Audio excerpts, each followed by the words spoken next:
Welcome to episode 16 of Side Chat.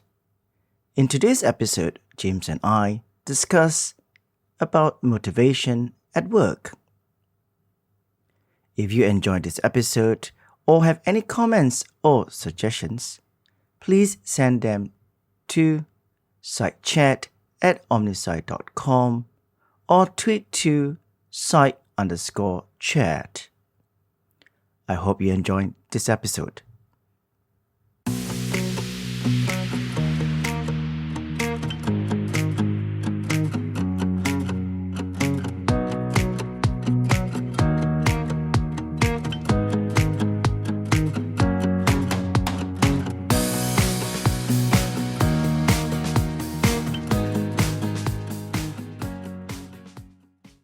I have with me again James Molykirk from Malaysia. Hi, James.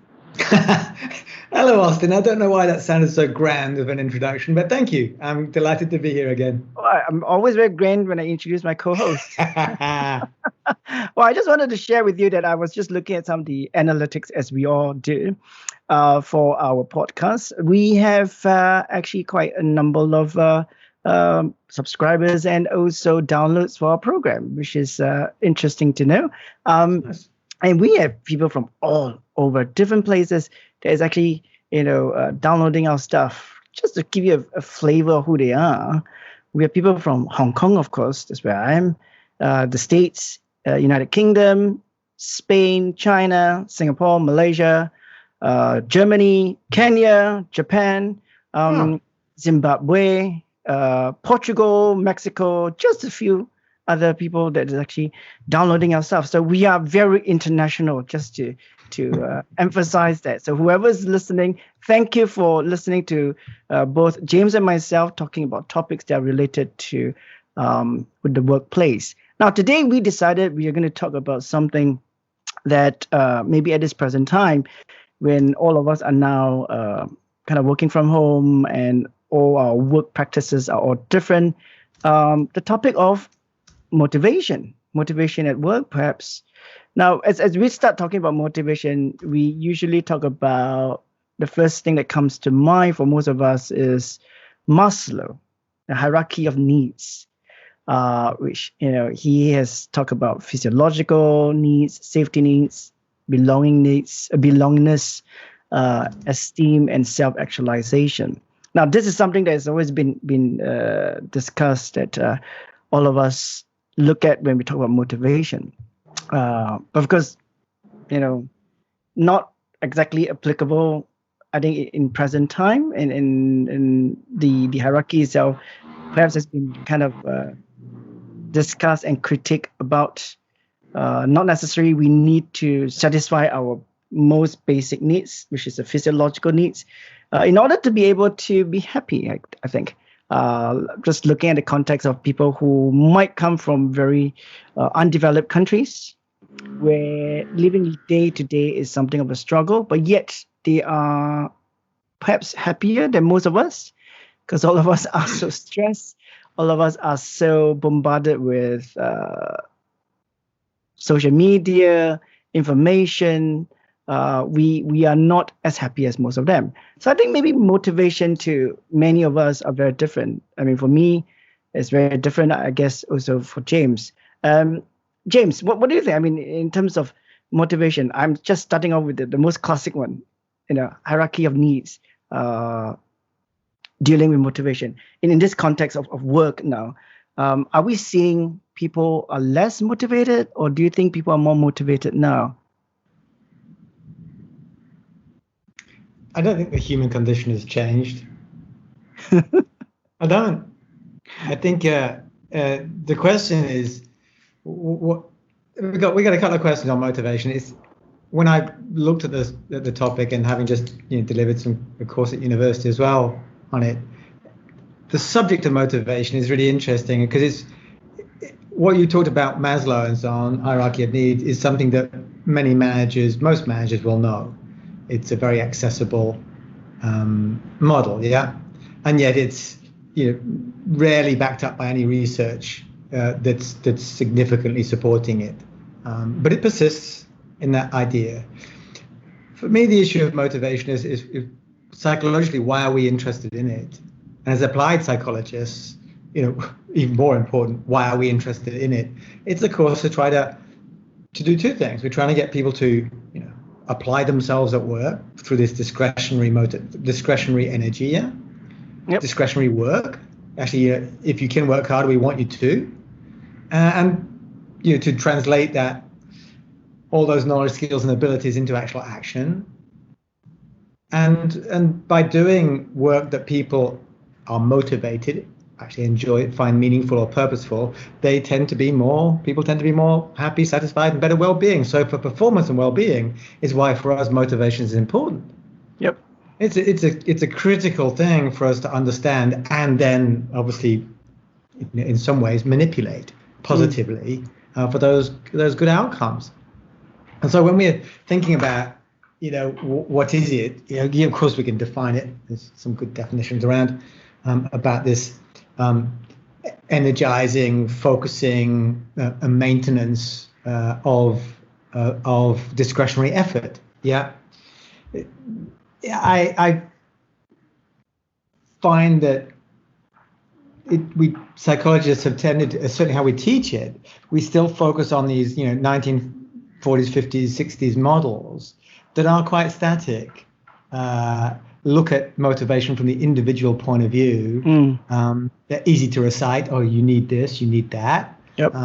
But very much derived from instincts and drives of animal studies and behavioralists. Yep. And we've rarely moved on to embrace the more modern approaches, which are much more looking at motivation as part of a bigger picture. Where society, social values and needs will influence someone's motivations. So for me, the things like Maslow's are certainly interesting. It's a nice route in, and yet it's certainly not fit for purpose. What we're really trying to do with it. Yep. So we kind of use Maslow's hierarchy of needs as a basis for most of us to understand, and then move on to newer theories, I guess. I don't want to sound too technical or too academic, but I think there are a couple of theories that's actually been used outside. Now people are researching and talking about it. One of them being equity theory, people wanting to feel that everything that they do within an organization is fair, or they have been treated fairly. And I think that kind of theory is in this present time. I think people are feeling that they need to be treated well. They need to be treated fairly in terms of maybe an area of perhaps procedural. If I'm treated procedurally in one way, James, you should be treated that way too.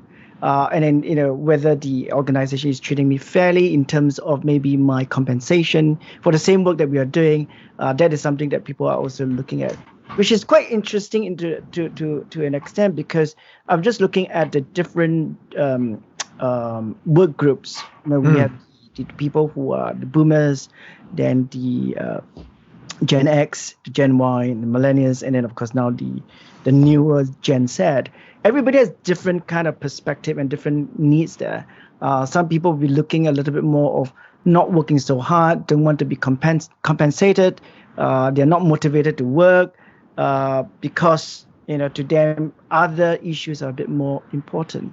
And coming back to equity theory, justice is very important for them. So things that people are looking for now when they join an organization is whether there is a fair employment policy within the organization, what is their CSR initiatives. And these are the two things that people look at.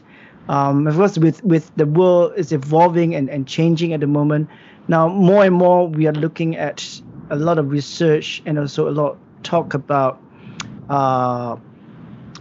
equality of pay, and then also women in leadership. And we also have people of different sexual orientation, different perspective. All those has been taken into context. And I think this is what the world of the work environment is moving towards. We're not seeing just fulfilling your fundamental needs. We are now also fulfilling maybe a society or social need now that if people feel uncomfortable, that their social needs are not met, and that doesn't kind of align with what they believe or their beliefs, they will not join an organization. They will be willing to not be taking a well-paid job, but doing something that they like. I think that's what I'm seeing in terms of people are motivated. But of course, that is subject to, I think, different work groups here. Maybe the younger work groups who are a little bit more entrepreneurial and a bit more exposed to technology and social media, their kind of mindset is very different from you and I guess. I'm so young. we have a perspective how old we are now. We are young at heart, I think.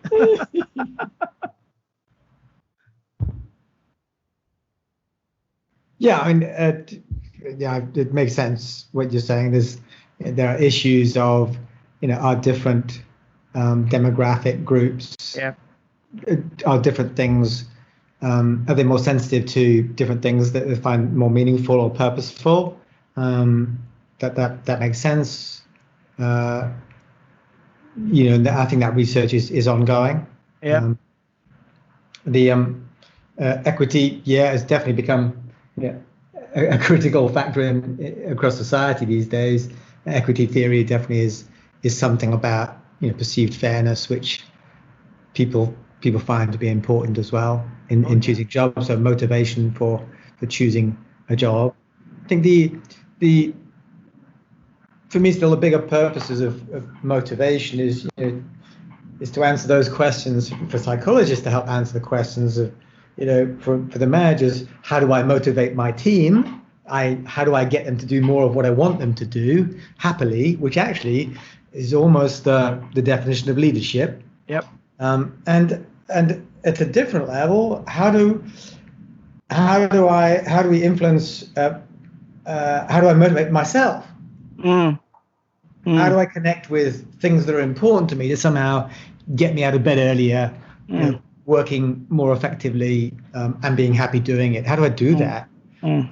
There's an even higher level, of course, is how do we bring about behavioral change in society through motivating change? Motivation has to be part of that. When we're predicting behavior, what do we look at? Of course, some of the personality, the psychological things we look at is personality traits and motivators. Yeah. And we tend to look at them individually.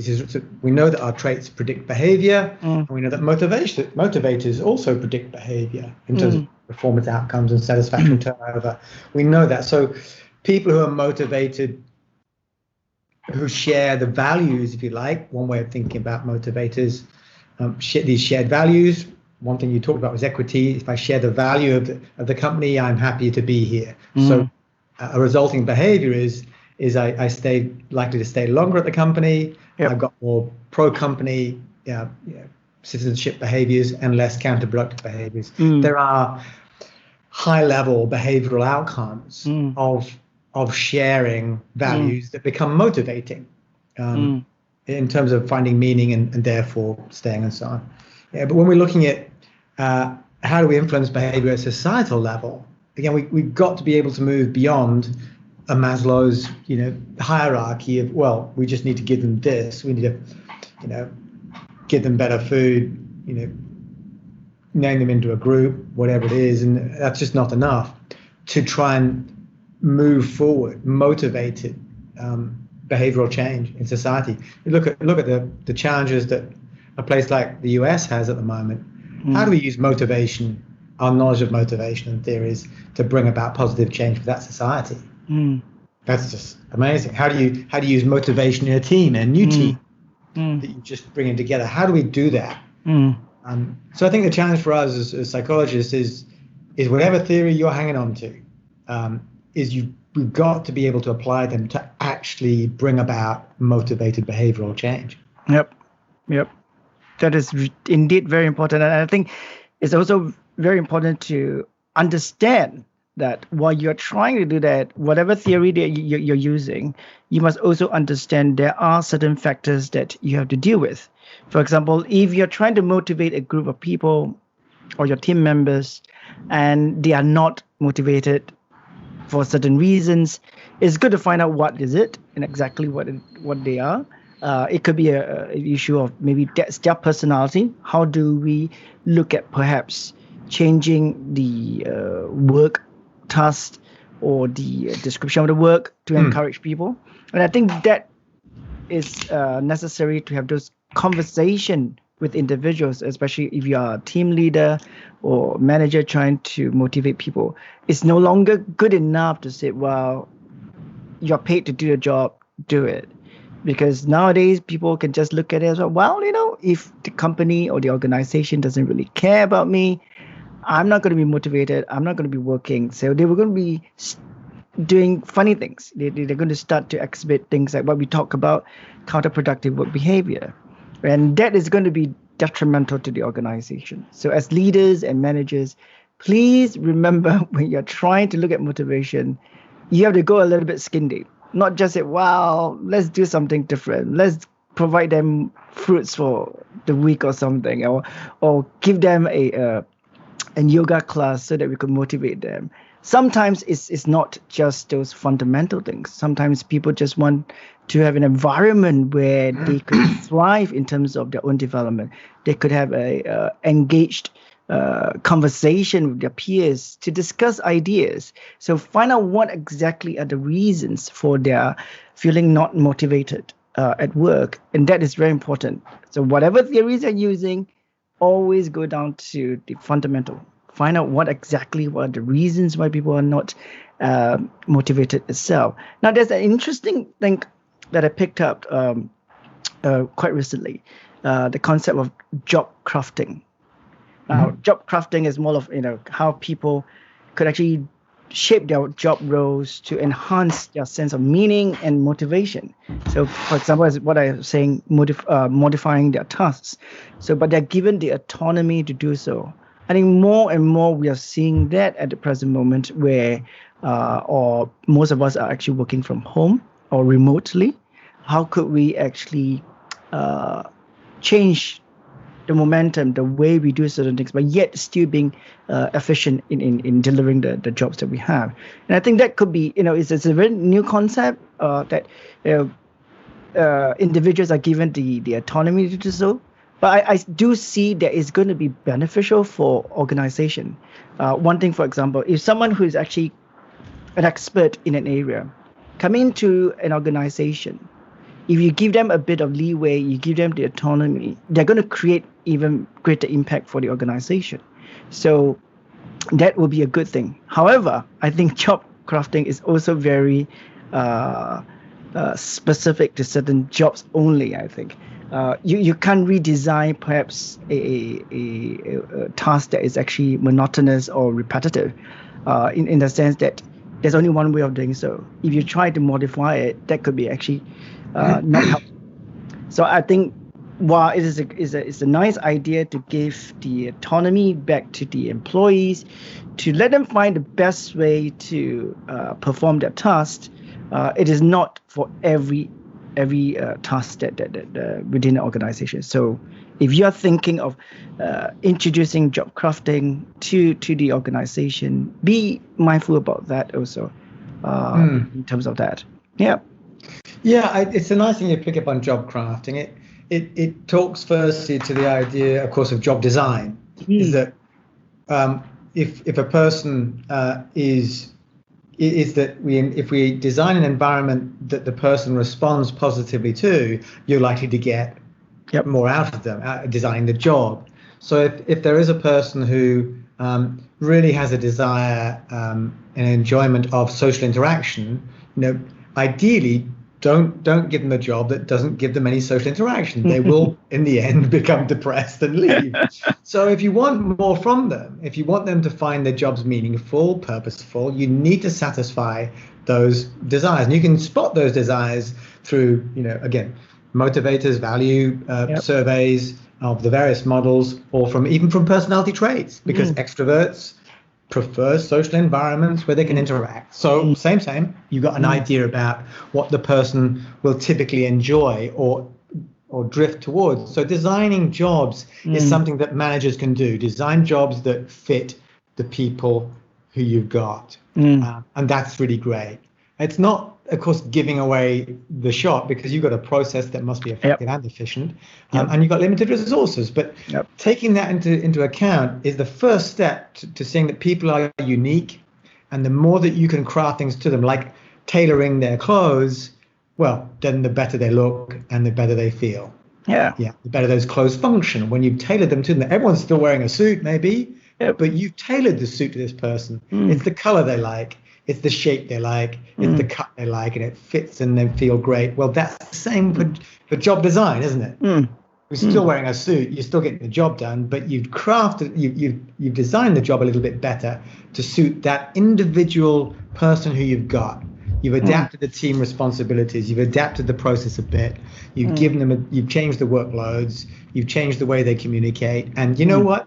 For this unique group of people, this unique person, they work better this way. And job crafting is a really lovely thing. And you're right, it doesn't, obviously not every area is going to make this possible, but it talks to another theory, which is self-determination theory. Which I'm sure we'll pick up on in a second, but which focuses on which one of the three fundamental needs that is identified in that theory from Deci and Ryan is autonomy.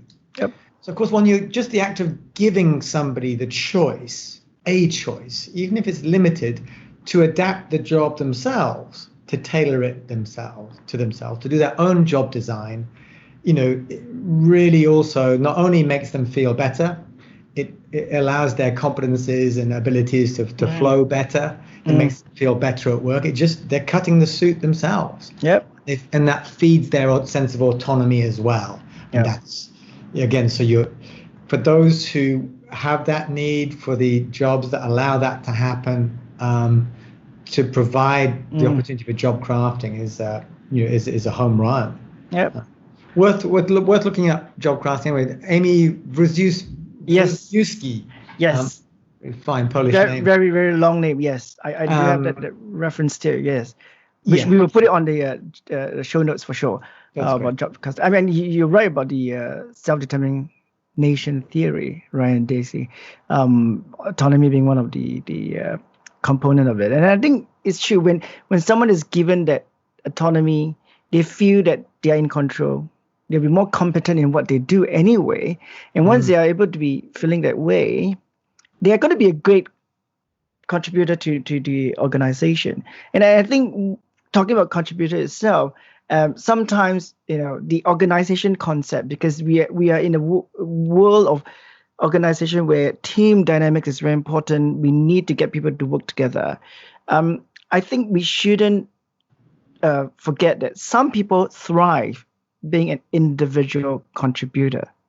They don't need to work within a team context, but they are contributing to the overall success of a task, of a goal. That is fine, because I think this is where, if someone like that who has that ability to do so, has the autonomy to craft their job, if they are contributing to the bigger picture, to the bigger scheme of things, that is all right too. We don't need to have everybody to work within a team. To be united as a team member. Some people just don't, and some people, likewise, being an individual contributor, don't want to lead other people.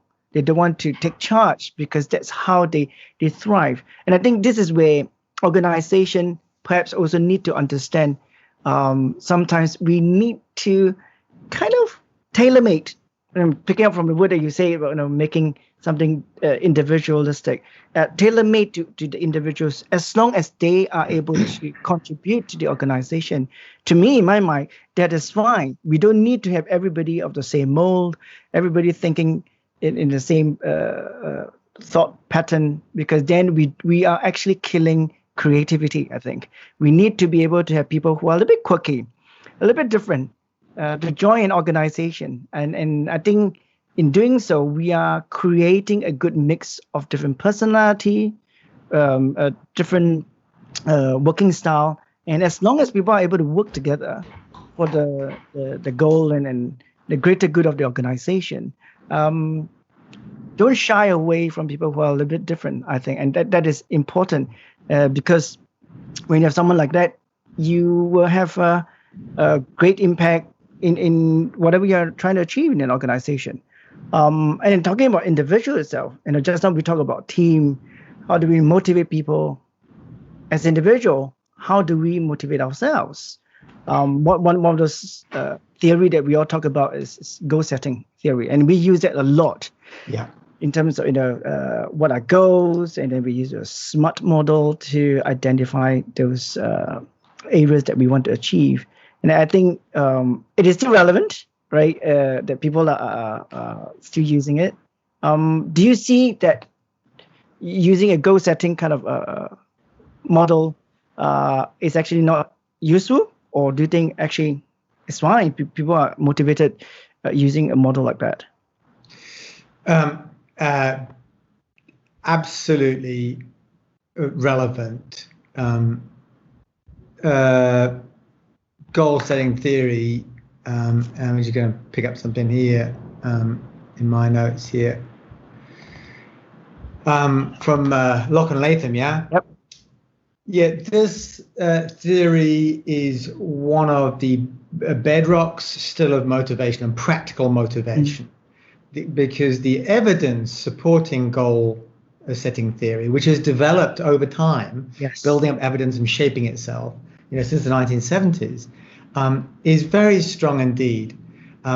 It is beyond. This is the important thing for practitioners now. If you know the SMART sort of little anagram, then that's great. But goal setting theory is bigger than that. The SMART is an important part of it. It's a lovely way in. But I do definitely recommend you go back, because some of the critical things, such as feedback, is absolutely essential for goal setting to work. And the nature of the types of goals that are set and why they work is really great. I completely recommend folks to read up again on goal setting theory. It has evolved. It's very powerful.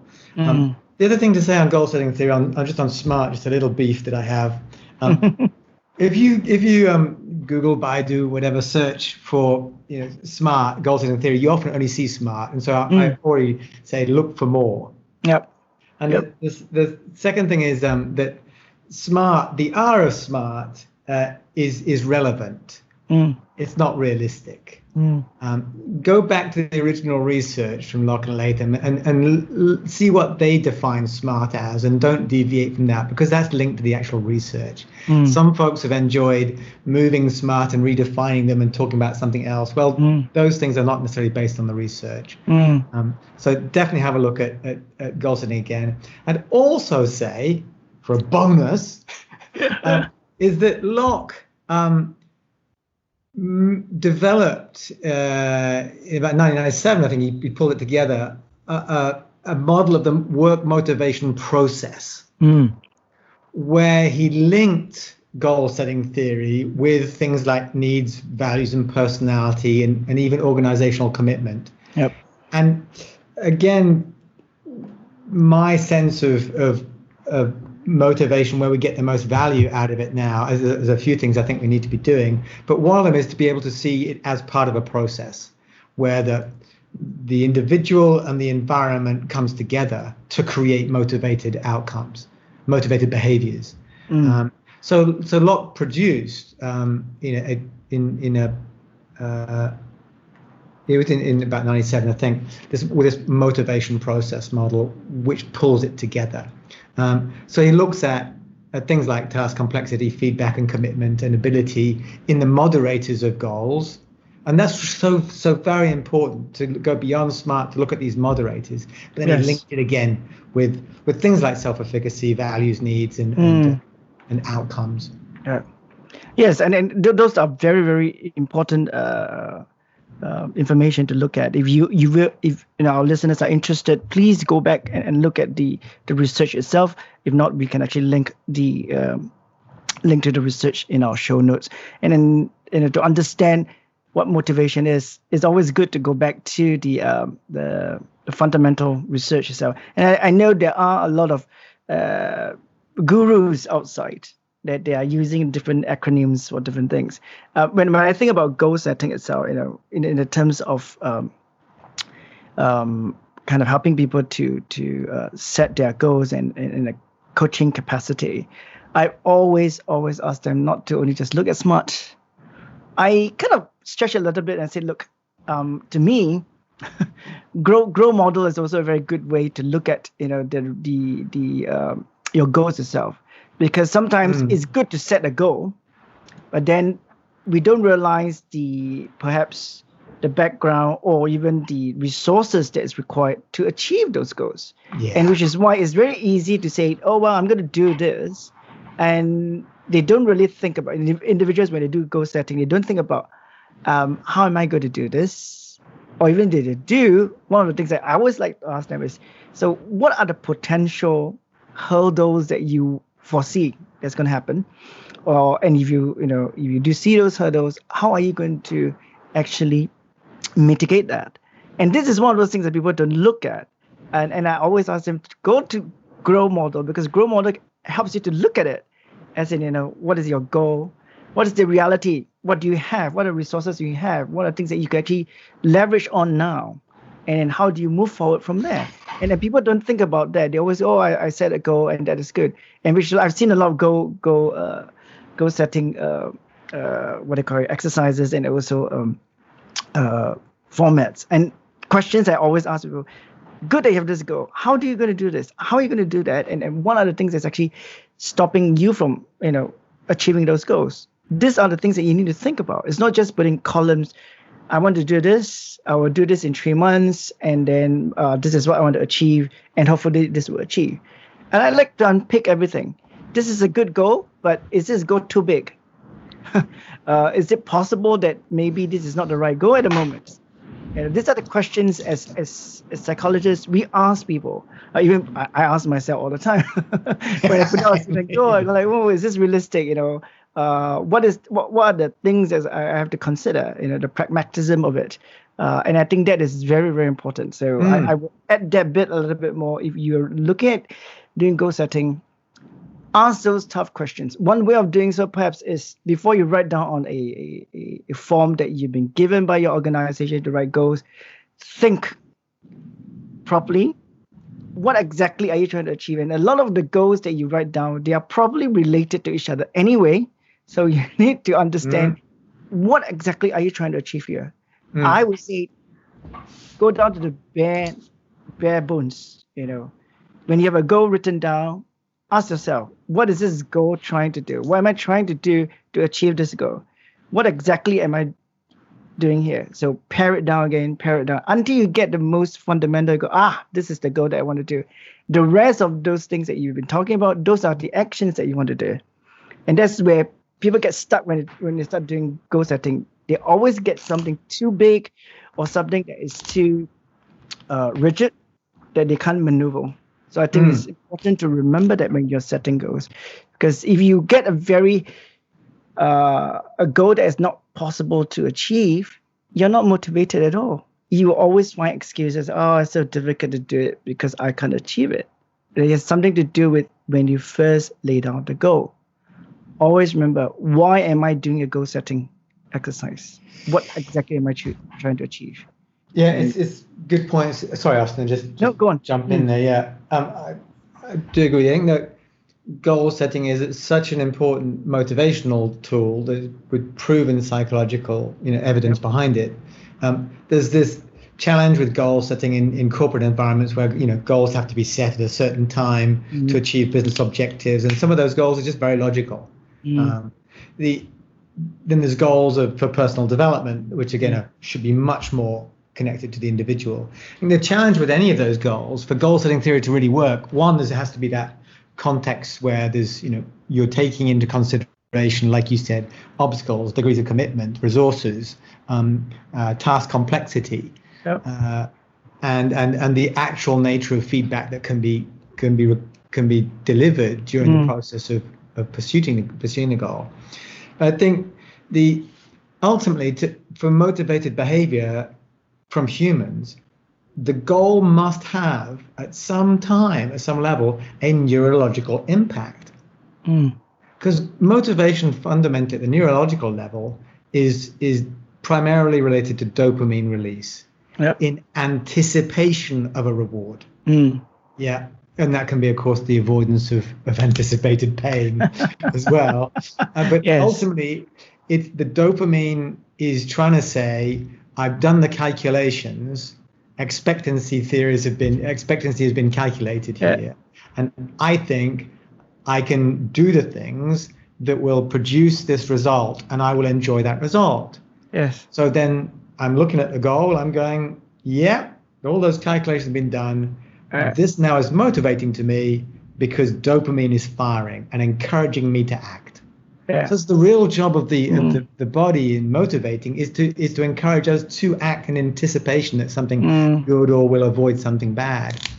And if the goal that you write, either for your team or for yourself, doesn't have that dopaminic reaction, then the motivating, not by definition, neurologically, it's not motivating. You will get whatever the default level of output is. And potentially that is then extrinsically driven by money or obligation. So it is a grudging pursuit of that goal. You don't get the exemplary levels of performance that you could get if dopamine is fired up. So, it's not about inspiring. It's not about people have to be inspired. No, you've got to connect with what is meaningful or purposeful to them. And then you're likely to get a dopaminic reaction from a goal. Well, thank you for kind of highlighting the intrinsic motivation there with the dopamine. When you were talking about that, the first thing that came to my mind was Pavlov's dog. Which, if everybody knows, it's all about it's there. Stimulus and reinforcement. But I think a lot of time we were talking about people giving up, pursuing their goal. It's also the fact that maybe they feel, what's the point? The kind of mentality of learned helplessness. I've done it once, I've done it twice, I no longer want to do it again because it just doesn't work.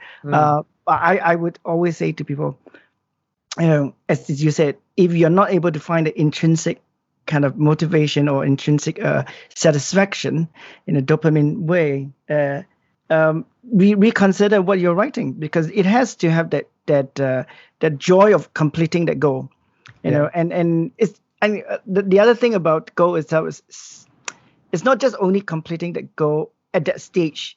There must be something beyond that will spur you on to carry on doing so.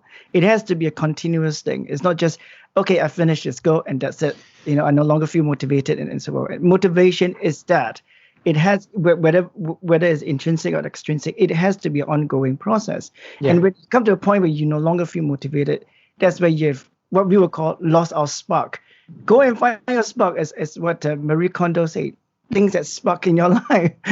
But I think this is where at this present moment, especially for a lot of people who are perhaps feeling frustrated at work or with what we are facing at this present moment, people working from home, you don't have the luxury of getting out from your home to your office, or you're feeling that you are facing redundancy or retrenchment.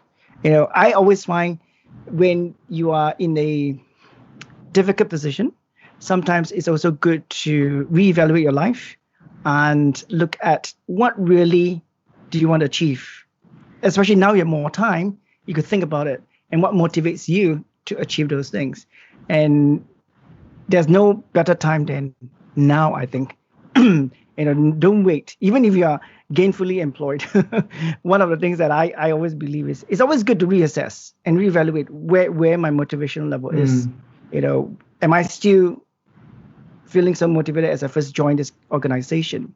If not, maybe I need to seek for something else, right? Sometimes a change of environment, a change of job might be good. So it's worth thinking if you are an individual going through the kind of thoughts in your head. For organization who are listening to our podcast here in our conversation about motivation, it's also good to think about how you could redesign workflow to help to motivate your employees. within your organization. And I think that is also very important. There's so much to talk about motivation, and this is just a snapshot of what we have shared today, as usual, from both our insight as business psychologists. So if you are listening and you think, you know what, you want to ask us some questions, or you have some comments for us, please feel free to write to us at sitechat@omnisci.com or tweet to site_chat. So we will be delighted to receive any comments or questions. Both James and myself will be happy to answer them if we can. I'm sure we will. As usual, James, thank you for your time to chat with us. My pleasure, Dr. Austin. Thank you so much. And I'm sure in the next recording, we will be coming up with another topic that we can talk about that is relevant to work. We should do motivation again. We should, don't we? Yeah, because it's so big. much. It's such a big topic, and then because it's so linked to emotion too, and then we could actually talk about emotion. Now let us start thinking, and let's do a bit of a crafting of our topics, and then we will let our listeners know. Right, as usual. Thank you very much for your time. Thank you. And thank you for listening to us.